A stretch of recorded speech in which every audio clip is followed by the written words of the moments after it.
Today we're examining one of history's most consequential moral questions. Was Pontius Pilate, the Roman governor who authorized Jesus' crucifixion, innocent of wrongdoing? This question has reverberated through to millennia. Every time Christians recite the Apostles' Creed, they declare that Jesus suffered under Pontius Pilate, forever linking this Roman bureaucrat to what believers consider the pivotal moment in human history, in art, literature, and theology. Pilate has been portrayed as everything from a reluctant victim of circumstances to a callous enabler of injustice. Why does this matter? Because Pilate's story forces us to confront uncomfortable questions about moral responsibility under pressure, the nature of justice, and our own capacity for both courage and cowardice. His dilemma represents a universal human experience. What do we do when doing the right thing comes at a personal cost? Consider the weight of this moment. Here was a man who held the power of life and death, faced with a decision that would echo through eternity. The Gospels present him as trapped between political survival and moral conviction, between the demands of empire and the whispers of conscience. But was Pilate truly innocent? Was he a reluctant participant forced into an impossible situation? Or was he a willing accomplice in what Christians believe was history's greatest injustice? To answer this question, we must examine not just what happened, but why it happened, and what it reveals about the nature of moral responsibility itself. To understand Pilate's culpability, we must first understand his world. Pontius Pilate served as the Roman prefect of Judea from approximately 26 to 36 CE. Judea was considered a difficult province, populated by a people fiercely devoted to their monotheistic religion and resistant to Roman rule. Roman prefects wielded enormous power. The Latin term imperium described their authority to command military forces, collect taxes, and administer justice, including the power of life and death. Yet this power came with accountability. Roman governors served at the emperor's pleasure. Failure to maintain order could result in recall, exile, or worse. Judea in the 1st century was perpetually on the edge of revolt. Previous messianic claimants like Judas of Galilee had led armed revolts against Rome. The very concept of Messiah, an anointed king who would restore Israel's independence, was inherently political and threatening to Roman authority. Pilate himself had already provoked several incidents with Jewish leaders. He had brought Roman standards into Jerusalem and appropriated temple funds for construction projects, sparking protests. Each incident reminded him how quickly local disputes could escalate into crises that might reach the emperor's attention. This context explains why the religious leaders framed their accusation against Jesus in political terms. Claims of kingship weren't religious matters Pilate could dismiss. They were treason, demanding Roman attention. The accusation was a political trap designed to force Pilate's hand. All 4 Gospels agree on several key points. Pilate found no guilt in Jesus worthy of death. He made multiple attempts to release Jesus. He ultimately succumbed to pressure, and his decision was motivated more by political expedience than justice. Matthew presents perhaps the most sympathetic portrait. When Jesus is brought before him, Pilate asks, "What evil has he done?" suggesting genuine bewilderment. Matthew alone records Pilate's wife's warning about her dream concerning that righteous man. Most famously, Matthew records Pilate washing his hands before the crowd, declaring, "I am innocent of this man's blood." Yet this gesture of innocence follows his decision to authorize crucifixion, creating tragic irony. Ceremonial innocence covering actual guilt. Mark's Gospel emphasizes the practical political dimensions. Pilate recognizes the religious leaders delivered Jesus out of envy, but he's primarily concerned with managing the crowd. Mark's phrase, "wishing to satisfy the crowd," reveals his assessment. This is an administrator managing a crisis, not a judge pursuing truth. Luke provides unique details showing Pilate's attempts to escape responsibility entirely. He sends Jesus to Herod when he learns Jesus is from Galilee, hoping to transfer the case. When Jesus returns, Pilate proposes a compromise, merely punishing Jesus before releasing him. Luke emphasizes Pilate's 3 declarations of Jesus' innocence, yet concludes starkly, Pilate gave sentence that their demand should be granted. John provides the most psychologically complex portrait. In private conversations with Jesus, Pilate becomes increasingly troubled. When Jesus speaks of his kingdom not being of this world, Pilate asks, "What is truth?" A question that has launched 1,000 philosophical discussions. John shows Pilate's growing desperation. He brings out the scourged Jesus, hoping the pitiful sight will satisfy the crowd. Behold the man. When this fails, he becomes more afraid.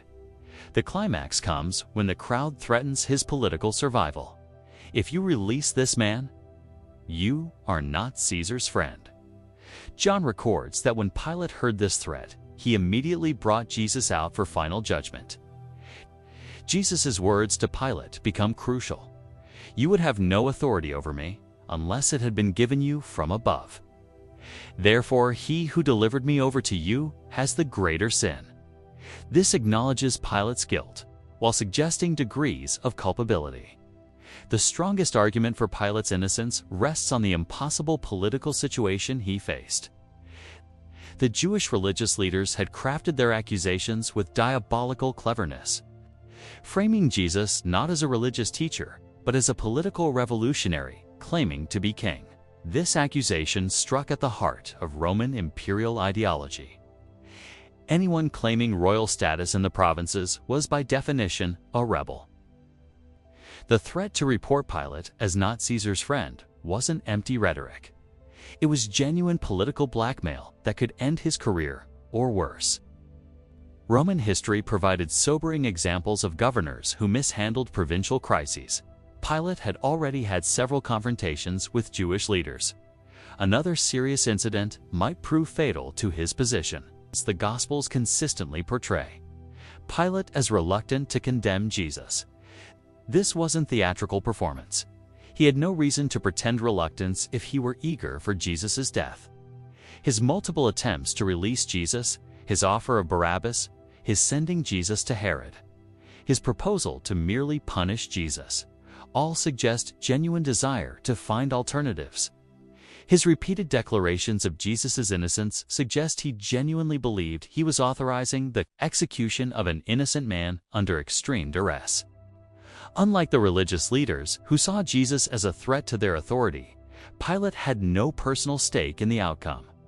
From a Roman legal perspective, Pilate faced genuine constraints. The accusation of claiming kingship wasn't a minor religious dispute. It was treason, requiring formal investigation. Moreover, he was operating within a foreign cultural context he may not have fully understood. The crowd dynamics also created genuine pressure. Jerusalem during Passover swelled with pilgrims. A riot could spiral into widespread violence, requiring military intervention that would reflect poorly on Pilate's governance. The strongest case against Pilate's innocence is clear. He held ultimate judicial authority. With such authority comes absolute responsibility, regardless of external pressures. Even more troubling, his own investigation convinced him of Jesus' innocence. Having reached this conclusion through proper legal process, executing Jesus anyway represents fundamental failure of justice. While Pilate faced genuine pressure, the choice between justice and expedience reveals character. The hand-washing ritual turns out to be quite revealing. It highlights Pilate's awareness that he was committing injustice. You don't ceremonially wash away responsibility for righteous decisions. The gesture acknowledges guilt while attempting to escape consequences. Pilate's effort to find common ground was morally misguided. His proposal to punish and release Jesus reveals corrupted moral reasoning. If Jesus was innocent, any punishment was unjust. If guilty of capital crimes, execution was appropriate. The attempt to split the difference satisfied no principle of justice. By transforming a judicial proceeding into political negotiation, Pilate fundamentally misunderstood his role. Justice cannot be negotiated based on crowd pressure or political convenience. Pilate's decision established catastrophic precedent for justice. By prioritizing political expedience over legal innocence, he demonstrated that Roman justice was negotiable when sufficient pressure applied. His capitulation gave mob rule veto power over legal judgment, undermining the entire system of justice. So, was Pontius Pilate innocent? The evidence suggests complex culpability that resists simple answers. Pilate was neither malicious villain nor innocent victim, but an ordinary man who made extraordinary moral failure under pressure. He genuinely found Jesus innocent and sought alternatives to execution. He faced real political pressures threatening his career. His guilt was likely less than Jesus' accusers, who acted from personal animosity. Yet these factors cannot excuse his ultimate choice. He held absolute legal authority and exercised it unjustly. His own investigation convinced him of Jesus' innocence, making execution a clear violation of justice. His political calculations prioritized personal interest over moral principle. Most significantly, his attempts to avoid responsibility highlight awareness of guilt rather than demonstrate innocence. His question, "What is truth?" becomes our question when truth proves inconvenient. Pilate represents the human capacity for moral failure under pressure. His story warns that great injustices often result not from malicious intentions, but from small compromises and understandable fears. The Gospel writers preserved his story not for easy answers, but to confront us with hard questions. When truth conflicts with convenience, when justice threatens security, when principle challenges interest, what will we choose? Pilate washed his hands, but could not wash away responsibility. His guilt becomes not historical curiosity, but contemporary warning. His story, not ancient history, but present challenge to choose truth over expedience. Justice over security, conscience over career.